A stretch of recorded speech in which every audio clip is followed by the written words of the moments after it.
Tampang Hussein, pelaku pembunuhan mayat di Cor di Semarang, ditangkap di Banjarnegara. Penemuan mayat di Cor di Semarang menggegerkan warga kota Semarang. Jasad Irwan Huta Galung ditemukan dalam kondisi dicor.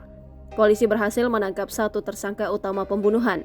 Pelaku bernama Hussein ditangkap polisi di daerah Banjarnegara, Selasa 10 Mei 2023. Tersangka utama tersebut sudah digelandang polisi ke kantor Polrestabes Semarang.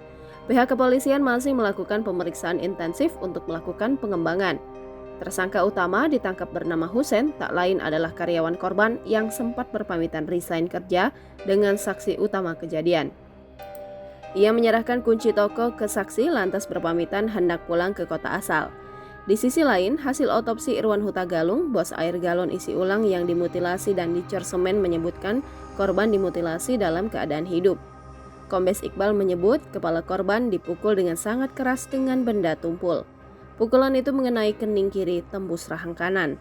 Tubuh korban dipotong 4 bagian, terdiri kepala, lengan kanan, lengan kiri, dan badan lalu dicor dengan semen. Proses otopsi dilakukan tim dokter RSUP Dr. Karyadi Semarang. Sebelumnya, Irwan Huta Galung ditemukan tewas di tempat usahanya AHS Arga Tirta Usaha Pengisian Air Minum Isi Ulang Galon dan Jual Gas di Jalan Mulawarman Raya, Kramas, Kecamatan Tembalang, Kota Semarang, Senin 8 Mei 2023 sekitar pukul 14.00 waktu Indonesia Barat. Jangan lupa subscribe, share, komen, dan like ya!